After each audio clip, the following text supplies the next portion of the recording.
Hello, welcome to RevelatorAlf Live. Yeah, I said I would come on at lunchtime, but unfortunately I got a little bit delayed, so do apologise if anybody was watching or waiting earlier on, wondering what's gone on. Anyway, so I'm here. I'm live, going to be talking about the latest motorcycle stories, I suppose. Also give you some updates on the channel and what's been going on. And ask any questions you want, or if you want to leave any comments later, and I'll try and get back to you as well. Okay, let's start off with a quick bit of news from the motorcycle world, and then I want to dig into quite a big story that's come out of the US from Indian motorcycles and the latest patterns that they've got as well. But anyway, Richard, hello, welcome, and thank you for joining. So it's one of these stories that I've kind of keep on top of all the time. But the latest one, I'm going to briefly mention Norton Motorcycles. There was a bit of confusion, I think, a couple of weeks ago where, or I was told that they hadn't actually started any production. You know, there were workers in their new plant or assembly location, they're twiddling their thumbs. Apparently, well, I don't know if that was true, but it's certainly not true now. They've started production, would you believe? I wrote a blog on this on the website earlier on, and they've started production on the 961 Commando Classic. Let me just make sure I've got that right. I've forgotten exactly what model it was. Oh, where is it? Here we go. Hold on. Yeah, it's the 961 Commando Classic. They've started production on, and the new re-engineered, redesigned, whatever you want to call it, Norton V4 SS is planned. It's only planned at this stage for production in the fourth quarter of 2021. So that may or may not be new news to you, but I think it's interesting that, you know, they came out with the statement a few weeks ago, I should say, which I reported on, that they had these intentions, these aims and aspirations of bringing out new motorcycles, starting again, you know, all that kind of stuff. There's still loads of problems with what went on before, but it's an interesting one to see whether it's their problem or the new company, which is a totally separate company, or the old company. So anyway, so that's a separate issue. I'm not going to go into that, but it's interesting that they've had all these ideas and new plans, and it seems as if they're starting off with the new bikes, or starting to develop bikes again, or produce bikes again. So it'd be interesting to see what they come up with next, and what bikes they do go into proper production. But I'm really interested to see what is their process to actually buy these motorcycles, and if they are going to start to try and create some kind of dealership network, certainly in the UK or around Europe, or maybe in the United States or something like that, instead of actually going directly to the dealer, directly to them as a manufacturer. But anyway, so that's that. And I thought I'd quickly touch on that, because I've been writing quite a few blogs on the website recently of new news stories. So if you go to the website on a regular basis or a daily basis, you might see there are just short written pieces, written blog posts of latest motorcycle news that I come across and I sort of share with everybody. And I think, I suppose, when I talk about my YouTube channel, I suppose, and the website, it was always supposed to be about sharing news, sharing experiences, sharing what I know or what I hear about, really. And whether it's reporting on a news story, or just finding out new information, or you know, coming up with information about the motorcycle which I'm riding, the Harley Davidson, the Softails with the M8 engine. It's always about giving that information out there and trying to help other people who don't really know. So anyway, so that's kind of what's been happening on the website recently. I've toyed with it in the past and just drip feeding a few news stories onto the website, but I'm now making a concerted effort to try and bring a lot more news stories out on the website as well. So, you know, keep on going there and you'll see them on the homepage there, and you might have to go into the older blog posts to view them, but they're literally very simple reads. They're just given the bare bones of the story, and then you can just fill your boots as to, you know, what other information you want to find out as well. So that was one. That was from Norton, which I got a press release on that. The other one was this company in the United States, their electric utility vehicle company, I suppose. They're called Vulcan Power Sports, and they've developed these two bikes, like a big brother and a small brother. The bigger one is called the Grunt, and the smaller one is called the Runt for children, more like. But they're electric bikes. They're off-road bikes, and they got big fat tires, and you know, they can pretty much go everywhere. And it's similar to that bike, I forgot what it was called, the Hippopotamus or something like that. This big off-road utility vehicle, but these are electric.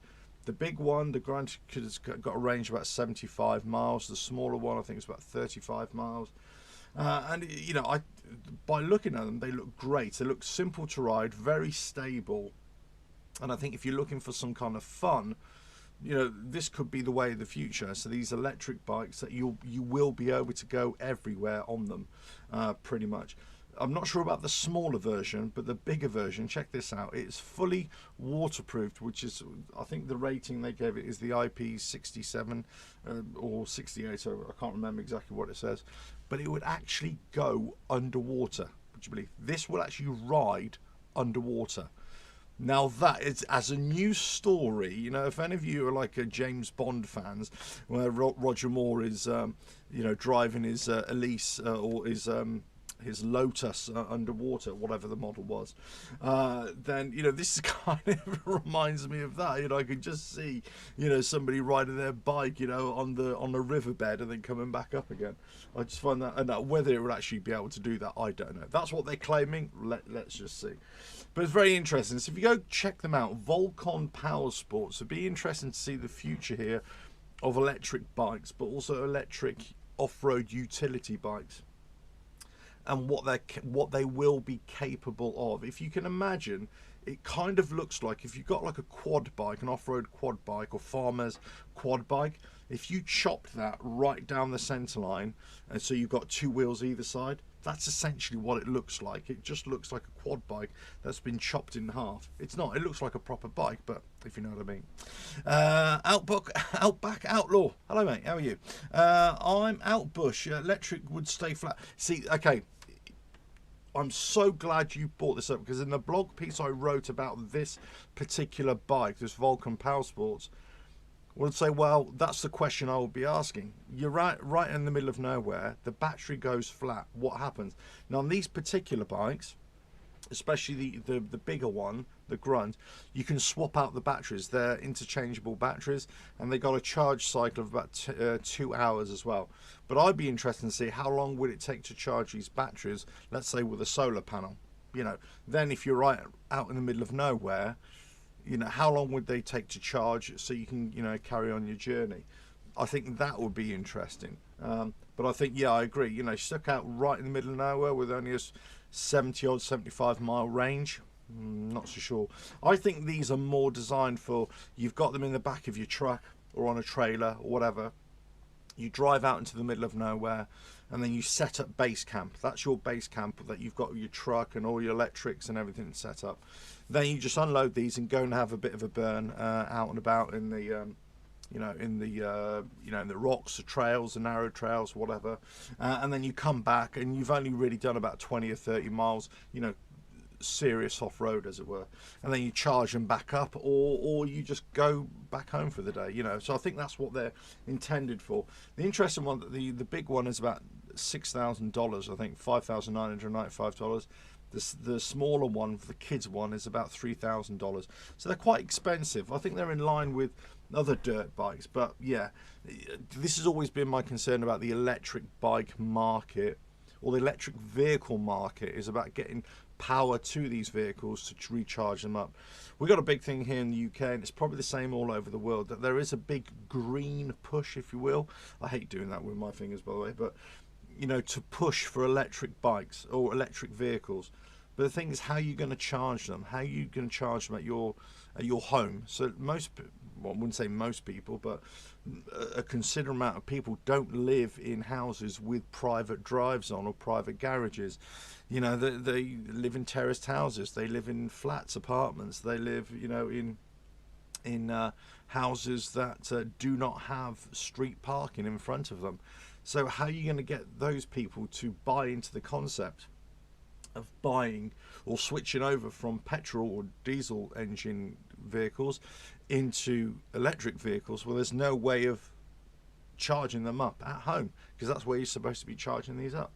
So yeah, I think that's an interesting one for the future, and I think that's going to be the next massive challenge all over the place, is going to be the infrastructure of these things. But anyway, there we go. That's I kind of digress there. But anyway, I just thought it was quite interesting, this Vulcan Power Sports, how they've come up with this new bike. They've got a lot of funding behind them, apparently, some $20-odd million funding behind them to sort of take this. They also do sort of mini quad utility vehicles as well. I think it's interesting.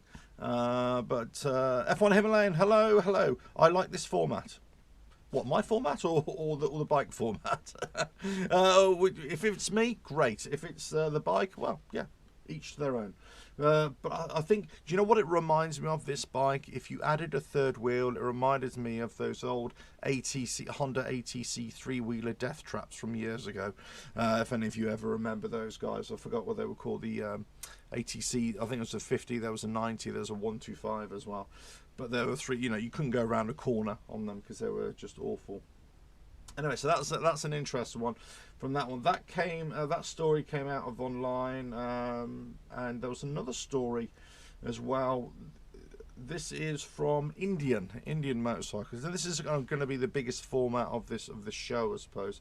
I'm going to be talking about bike safety. Well, not necessarily bike safety, but motorcycle technology, and is it going to get too far that we are going to lose our ability to think rationally or think properly about our own capability to ride a bike?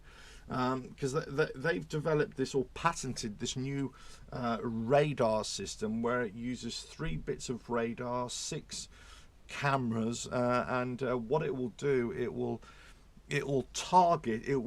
acquire targets, and it will identify targets as you're riding around, and it will decide whether those targets are coming towards you or moving away from you, what kind of target it is, and then it will alert you whether you need to slow down or go around or whatever. And I think it's some kind of vibration, haptic feedback vibration thing on the bike, which is going to alert you. It doesn't say whether it would do like it will cut the power to the engine or automatically apply the brakes, which that kind of tech has come onto the car world already. But it'd be interesting. I'm all for bike safety, but I just do have a bit of an issue when it comes to there might be an over-reliance on the rider on this kind of equipment in the future, as opposed to using their own mind, what they're actually seeing as well. But there we go. Outback Outlaw, let me just put that up there. Yeah, Fortnite did a video on those 3-wheelers. Oh, did he? Okay, yeah, I haven't seen that. There we go. Hello. You're live. I am live. Yes, I am live. I am here. I am here. Right, in full effect. That's it. There we go. Outback. I can't even say your name. Sorry. Outback Outlaw. Technology goes too far. Just like they have in cars. I think it's more dangerous to have vehicles rely all on this tech. I would agree. I've got a pickup truck, a Ford pickup truck, and it's got this anti-collision system on it, and I've got to say it's a pain in the arse. It really is. And I'll tell you why. Because I could be driving along and there'll be no other vehicle in front of me or coming towards me, then all of a sudden I get this alert of impending collision. But when or sometimes there's an impending collision of a vehicle that's just going past me, not towards me, just going past me, but it alerts me just as it's passing me. So well, that's going to be too late. If a vehicle was coming right towards me and it was going to set off the alert, then really it should be setting off a little bit further ahead, so I've got more time to react. So there we go. Mike, hello, good afternoon. Polaris made a deal with Zero Bikes. Polaris is making a number of electric vehicles for military and farm use. Sorry, wrong subject. No, not at all. It's not the wrong subject at all. Anything is welcome. I did not know that, actually. Now, I did know Zero. There is another story about the electric bike theme here, that Zero motorcycles are coming out with a new bike as well. I haven't got the story in front of me, but there is happening. But I didn't know Polaris doing this with Zero, so that's interesting.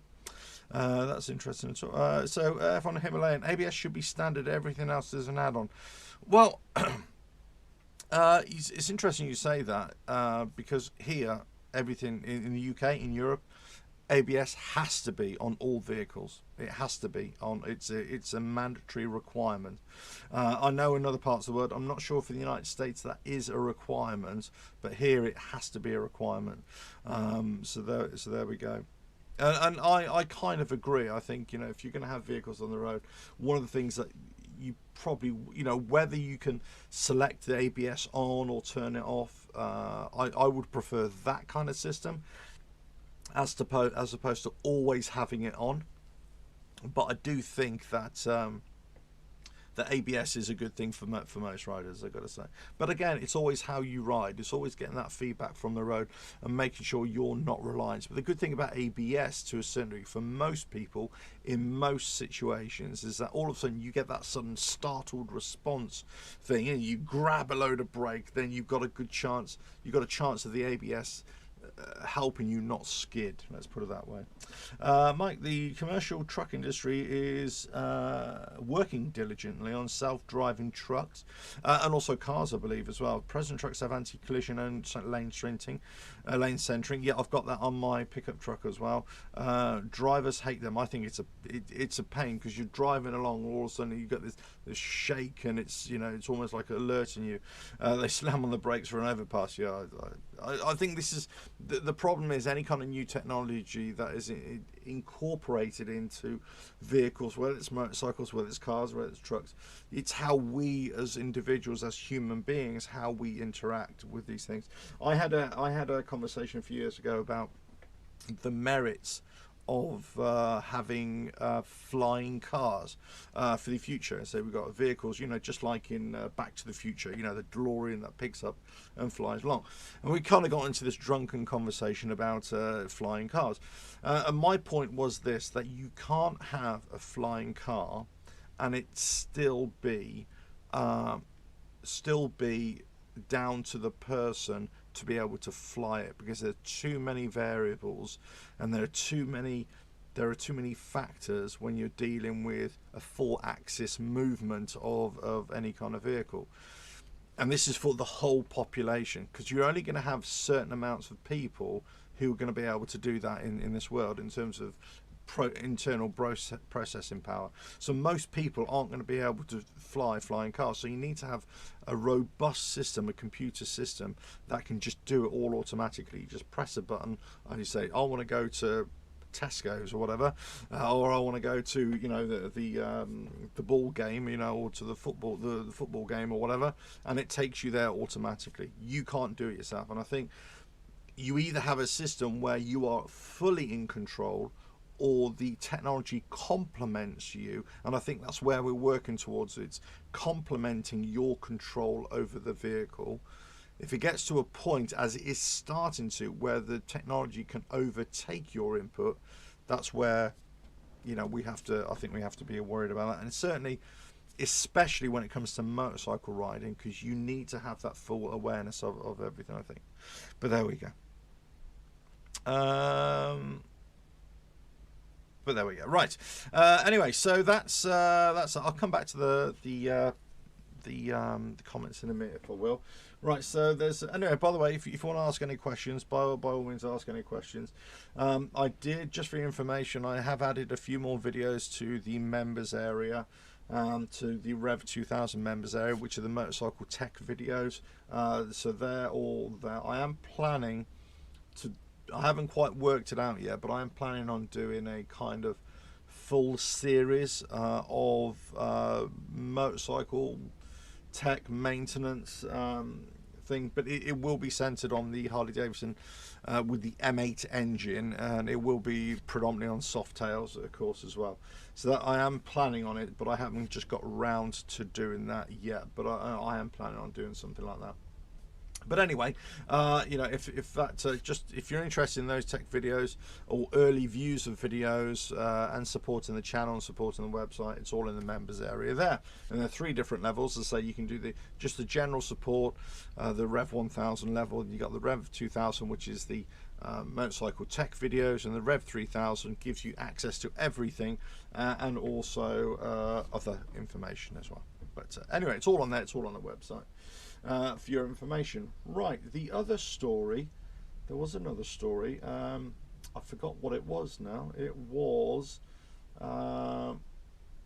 from some British press as well. Yeah, the British motorcycle manufacturer CCM, they're coming out with a couple of new models as well, or a couple of new variants of their models. It seems as if a lot of these motorcycle manufacturers are coming out, or smaller motorcycle manufacturers are coming out with new models, which is really interesting. Certainly for 2022. As I say, you know, it's coming out. I'm a big fan of CCM anyway. I like the way they make their bikes and everything like that.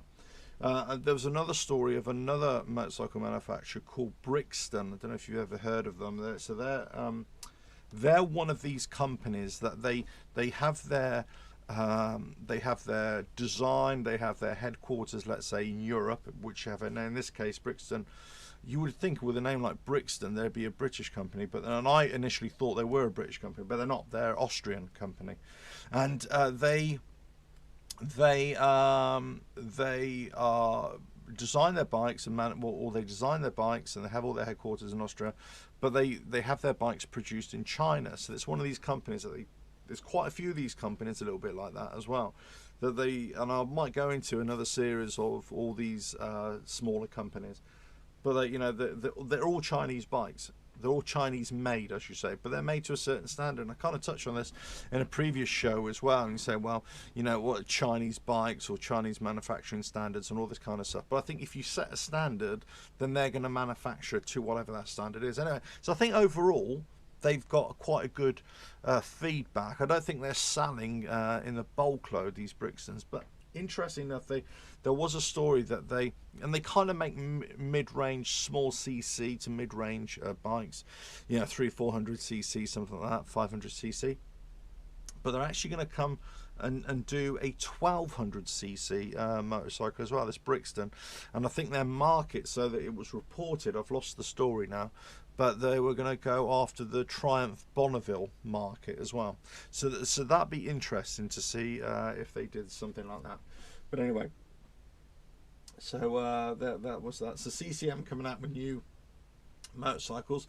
Royal Enfield as well. There's another one here, another quick story. Royal Enfield are coming out with their own custom kits. You can do, it says do-it-yourself custom kits from Royal Enfield with the 650s as well. I wrote a story a few days ago about Royal Enfields using the 650 twin engine. So I'm a big fan of the Royal Enfields, but say they are looking at bringing out a couple of new models with that engine. But there's also big rumours that the Royal Enfield is also going to get the Himalayan with the 650. Now, whether it will be called the 650, this has been rumoured for a long time that it's going to get a bigger engine, but whether it will be called the Himalayan or whether it will be called something else. So you still have the Himalayan with the 400cc engine or whatever it is, and then you'd have this other adventure type bike with the 650 engine. You know, I think you know, it's a good thing to add, just add a little bit more power, but that Himalayan is a great bike anyway. Here we go. Mike Skidmore, I almost bought a new CCM 500 motocross bike for $2,300. Back then, twin shock and BSA Gold, sir. Yeah. So they kind of reinvented themselves, CCM, and they first came out with this mini adventure bike, which I really liked many years ago. And I remember CCM, and I've said this quite a few times, years ago at a bike show, they were just a small one little gazebo in a hall, very small, with their little mini adventure bike, and there's one person there trying to get people to look at their bike. And then within a few years, they come in and they're one of the biggest stands at motorcycle shows. So it's amazing how CCM have developed, and they just make good, cool bikes. And here, yeah, look, it's cool. The exhaust is, yeah, I like the look of them. I do really like the look of them.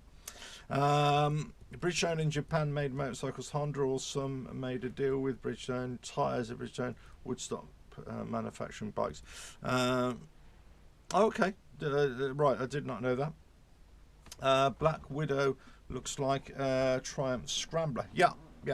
So there's, you know, it's interesting to see some of these motorcycle manufacturers. I've always had a really nice and big interest in the smaller motorcycle manufacturers and what they're coming out with. You know, you go to the motorcycle shows, well, pre-pandemic, of course, and hopefully we'll be able to all go to motorcycle shows again. Because I do like having a walk around, but I've always had a much more of an interest in what smaller manufacturers are doing and not what the big manufacturers are doing as well. And I think that's where some of the great technology is coming from. Some of these smaller manufacturers, do they have the power, you know, the financial clout to bring a bike to market or to bring the technology to market? Possibly not, but I think you know, certainly the likes of CCM, Herald Motorcycles, you know, there are lots of others. There are lots of other small bikes doing good stuff.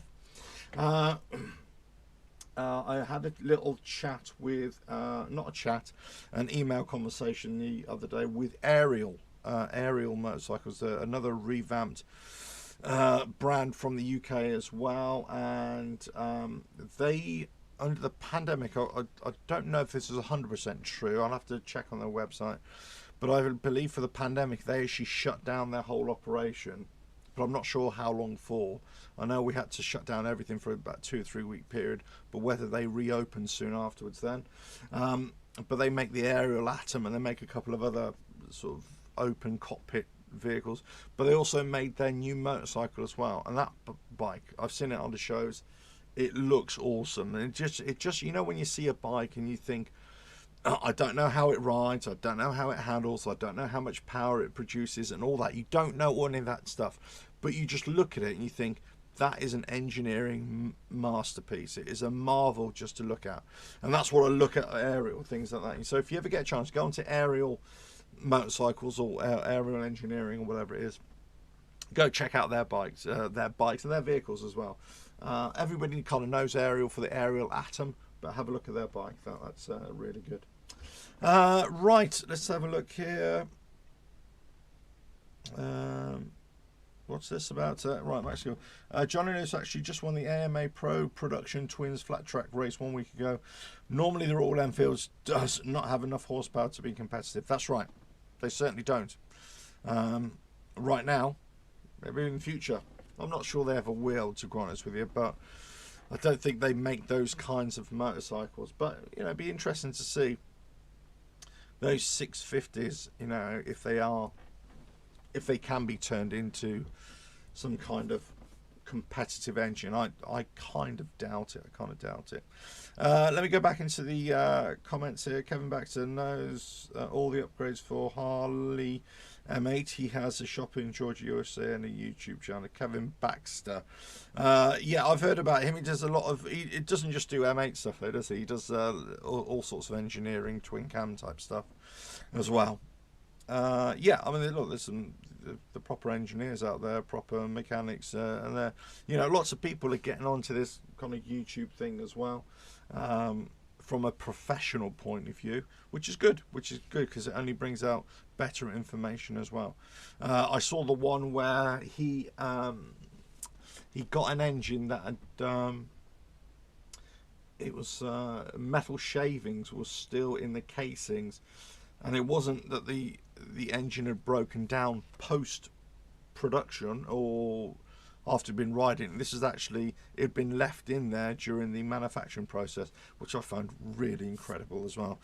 I can't remember if it was a 2017 2018 engine, but I know those early engines, they had a lot of problems with them, and you know, they had to iron out all the creases, and I think a lot of that's to do with the engine manufacturing process as well. Right, let me have a quick sip here. Oh, look at my cup here. There we go. I really need to get my own mugs made or physically made up. I've got them on the shop, if you believe. I've got loads of mugs, got loads of t-shirts. So this, what I'm wearing, this is the old stock t-shirts, so you won't be able to buy these anymore. You see, this is exclusive now. But the new t-shirts, well, they've been on the website quite a while, the shop, and it gives you a link directly to where I sell them as well. But anyway, so I really need to get that. I haven't been thinking about getting stickers made up as well, but I don't know. Anybody like stickers? I'm not that bothered by them myself, but I know, you know, it's good for handing out, aren't they? Stickers and everything. Right, okay, so there was, just going to quickly, there's an email just flashed up here. No, that's something else. Right, so there was another thing here. I just go, yeah, yeah, I saw the metal shaving video. Yeah, that was pretty awful, I've got to say. We found all the metal shavings in there. But you know, I think the problem with the M8 engine, if we're going to be talking about Harley Davidson for a minute, is that on the whole, since it's gone through its first 1.5 to 2 year cycle, where you're always going to have problems with a new engine, on the whole, it does seem to be quite a reliable engine in stock form. When you start adding to it or demanding more from it, I think that's where a lot of the problems come from. So it'd be interesting to see in 5-10 years time how this M8 engine is really holding up long term. But you know, I think there are always, with every new engine, there's always going to be issues, and there's always going to be rumors. Look, it's already coming out about the Pan America engine. There's always lots of rumors and speculation about that. There was the Pan America was at a British show, an adventure bike show, and apparently the engine blew up, and it wasn't this at all. It was something else completely. I think it was a radiator hose that came off or something, and they'd been doing a lot of slow riding as well, so the temperatures were getting up on the bike anyway. You know, so I think, you know, it's just one of those things that happened, but I don't think there's necessarily a design fault. Other bikes do tend to have design faults, and then they address those within the first year and a half, as more and more people ride those bikes and find issues with them. If we look at the M8 engine, yeah, there was, on the Harley Davidson, there was so many issues from those first 6 months, year, but then you know, it seems to have sorted itself out. I think you're going to have the same with the not the Pan America, but with the Revolution Max engine. There's going to be issues with that. I wouldn't say major issues. Well, let's hope not. Anyway, but it'd be interesting to see. If you know, if there are any issues with that. Now they're going to bring out the new bike on the 13th of July as well. Be interesting to see how many of those sell. What the reaction will be from people. Is it going to be some kind of savior? Well, not a savior for Harley Davidson, but do you know what I mean? Is it going to have people wanting to have this liquid cooled engine in that style of motorcycle? I think it'd be interesting. I'm not 100% sure that it will be welcomed with open arms. I think the Bronx motorcycle, the Street Fighter, with that engine would have been much more widely received, because it is something that you would associate liquid cooled engines with, that kind of bike.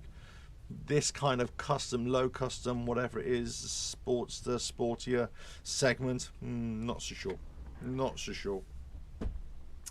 But there we go. Royal Enfield is a big sponsor of the M8. Yeah. That's Royal Enfield Twin. So it's all women on the same bike with the same. Yeah, okay, yeah, that one. But would they, would they compete at a higher level? And as I say, they have their groove, as it were. So I was just wondering, would they? I don't know. I mean, I don't know that much about them in that sort of that form. There's an aftermarket cure for every HD issues. Yes, there are. Better crankshaft, better oil pump. Yeah. Don't reward HD with more money to fix failures. Yeah, well, not just S&S parts, but there's other parts as well, isn't it? I mean, that's well known. That's well known.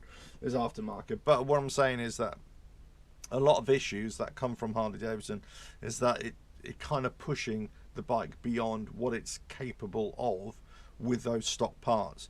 So that's where you get a lot of the problems, a lot of the breakdowns, because those stock parts just aren't up to the challenge. So that's why. Now, the interesting thing for me is that actually Harley Davidson do make these upgrade kits, of course, but then you wonder, well, they don't seem to be up to scratch where you compare them to aftermarket parts a lot of the times. But there we go. Right, anyway, so that's it. There was another story out here. I'm just going to quickly bring this up as well. I've forgotten where it is. Where are you? There was another one. Vulcan Sports. We've got that. Norton, we've already talked about. Oh yeah, the other thing as well is watch out for Indian motorcycles coming for this next year. They seem to be hitting the right note in many different areas. I've already talked about them and their, their patents, for this rider safety system. They're looking at doing kind of collaborations with other manufacturers. They're looking at they've got they're expanding this. You can rent a chief with this Indian motorcycle rental program. They're launching that. I think that's in Canada and United States. So they are expanding, and they are expanding what they offer, not in terms of motorcycles, but also collaborations and other services that they offer as well. If there ever was a company to be concerned about for Harley Davidson, this is, whilst lots of people would disagree because of the size of the companies. Yeah, I think Harley Davidson should not be resting on their laurels, and it doesn't seem as if they are, because they, moving forward with this Revolution Max engine.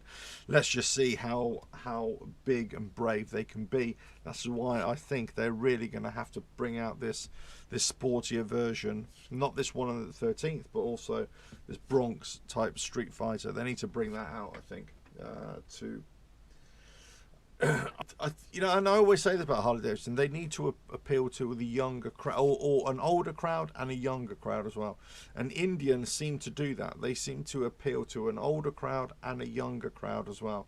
And maybe that's where Harley Davidson need to aim as well. But say there, all I've just been having a quick scan of all the motorcycle manufacturers this week, and there's a lot of new bikes coming. There's a lot of electric variants coming as well. There's a lots of mid-range bikes, low cc bikes. A lot of the smaller manufacturers, as I say, they're coming out with new bikes as well. So it'll be interesting. It'll be interesting to see what they do and what comes on. I say, but nothing's really going to happen for until the autumn anyway. Certainly that's when all the big announcements are going to come, but there are going to be some announcements coming quite soon, I would imagine. But anyway, if there are any new stories, check out the website, because there are sort of every other day new blogs and new motorcycle industry news stories coming out all the time. So check that out. Check out the members area as well. Lots of new content coming in there as well. And there's also the content creator course up there as well, if you're interested in making videos and all that kind of good stuff on motorcycle themes specifically, but not just videos, podcasts, that kind of thing, writing, setting up websites, writing blogs, that kind of thing as well. So if you're interested in that, go check that out as well. Right, anyway, I am going to go and make another coffee, because that's what I do. people. Unless there's any specific questions, I'm going to leave you with this. So hopefully you're enjoying these live shows or these live little sessions, which I'm doing as well. There will be more coming. So I've got a few days off now. I won't go into it, but enforced days off, let's put it that way. So I'm going to be at home doing a few things. I've got still lots of projects going on at home, but I will probably do daily updates, live updates as well, and just keep you all guys all in the loop. But I say there is interesting one. Oh yes, sorry, before I go, there was another thing about this is probably the thing I really should have launched with as well.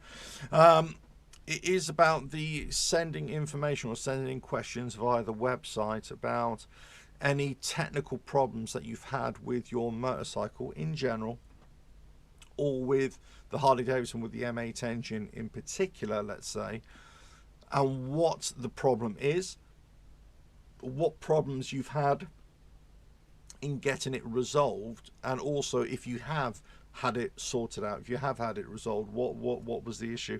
So if you could keep on doing that, keep on sending in those kinds of emails with a bit of a backstory, that's great. I think and again, I always say this, I'm never necessarily on the dealership side or never necessarily defending them, but I also think that they do need a lot of credit sometimes for trying to sort out people's problems. And this is, and I give you a classic example here. It's just like it's like a doctor trying to treat a patient who is clearly ill, but the patient is not giving them all the symptoms, or is not telling them everything that's wrong with them. So, you know, you can lead you down a false diagnosis sometimes, and, you know, you might start thinking about another illness when actually you should be thinking about something else. So this is where, you know, you need to ask more and more questions. So sometimes I get lots of emails from people who are saying, oh yeah, this has happened to my bike, or they're making like a blanket statement saying, this has happened, this is wrong, Harley Davidson bad, and all this sort of stuff. No, it might be that there is a problem with the dealership or the company or whatever, but I think sometimes, you know, we need to really do a lot more troubleshooting by ourselves, and that's where some of my early responses to a lot of these questions that come in are, well, have you done this? Have you checked the battery? Have you checked connections? Have you checked your fuel? Have you checked, you know, all these kinds of things? And they're always basic answers, and I think that could be frustrating for people to hear that, and I get that, and that's probably what people think, that the dealership might be fobbing people off. So, well, have you done this? It might not be that, you know. But the problem is you have to go through that process of elimination to be able to find out, to narrow something down exactly what the problem is. So if you are sending in emails as well, let me know what troubleshooting that you've done as well, and what problems it is. Let's say if you're saying a recent one, and I've made a video about it as well, a recent one is about Harley Davidson alarm systems and the fobs and everything, and how it could be interfered with TV satellite dishes.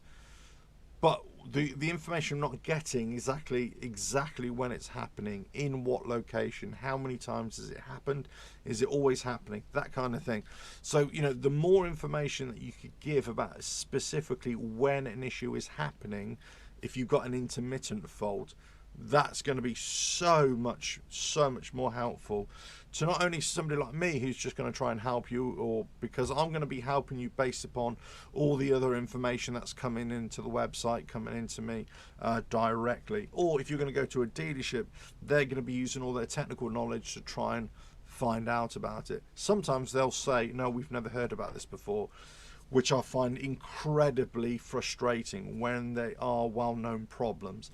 And then so you know, but sometimes it might just be that that person that you're speaking to genuinely has not heard about it, but somebody else in the dealership has. So sometimes you don't just speak to the person in front of you. You need to try and push past them and get other people to speak to. I've had this as well.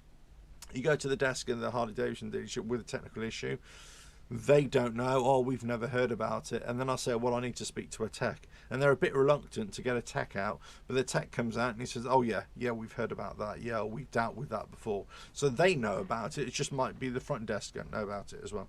So, you know, just sometimes that we blame dealerships for not knowing or fobbing you off. It could just be an individual person who just doesn't know what the issue is. But there we go.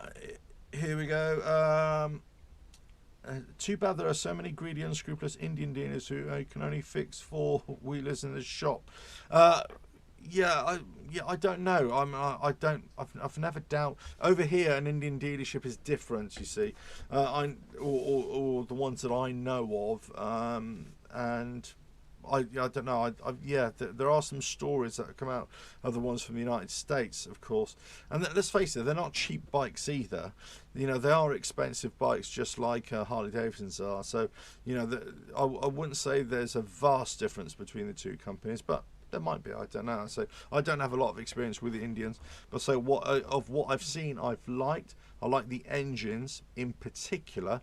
I like a couple of their bikes in particular. But I don't like all Indian stuff, you know. That would be wrong for me to say, and I don't have any inside track for Indian either. So there we go. Anyway, right, I think that's it. But say keep on sending in those emails to the website as well with any problems that you have. But don't be surprised if I come back with asking you more questions, just trying to narrow it down. But then you need to come back to me with those answers, so that we can narrow it down, especially because I'm doing this remotely, and that's why, you know, the only way you're going to get some kind of answer, we're going to be able to narrow this down, is to be able to eliminate certain things that you've done or not done as well. Anyway, right. Hope you're all well. Hope you all find that okay. Let me just get this last one. HG gets lots of company service memos. Yep. I'm also on their service portal as well. I'm sure, well, if you're not, a lot of people should go on that service portal, but I'm always sending them emails. So if there's one big criticism of Harley Davidson from my point of view, from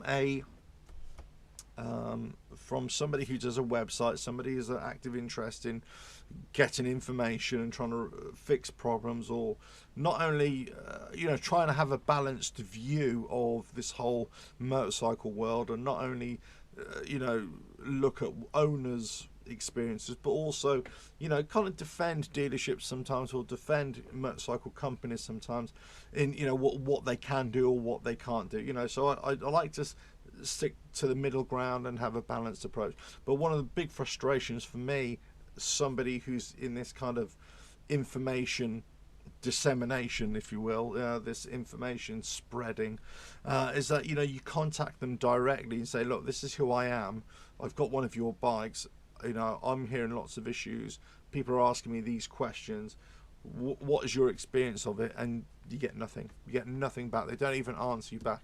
I'm not talking about the dealerships here, I'm talking about the company directly, and I think that is where they need to brush up. When I first joined their service program, they were coming back to me straight away, but as soon as I started asking them technical questions of faults in particular, nothing. Not very good for me. Not very good. I mean, if you're going to do something, at least answer those. At least answer those people that are asking those particular questions, because really you're dealing with faults, and you're dealing with people who are experiencing issues, and they want to have them fixed. They don't necessarily want to go around bad mouthing a company. They just want to have their items fixed, their issues fixed, and they want to be able to ride their bikes or drive their cars or whatever it is. There we go. Anyway, right, I hope you're all well, and nearly an hour. I think that's enough, isn't it? Anyway, go and enjoy your day. Go on, go and enjoy your day, and I will see you again whenever that is. So check out the website, and for the members area, and also the content creator course. Lots of daily blogs coming out there now with new motorcycle news stories. So check those out, and with the YouTube channel as well, and all the social media. Sign up to that. That'd be really cool. Subscribe, like and share, all that kind of stuff. Right, anyway, catch you again whenever that is. More coffee required. Yeah, definitely. Ta-ra.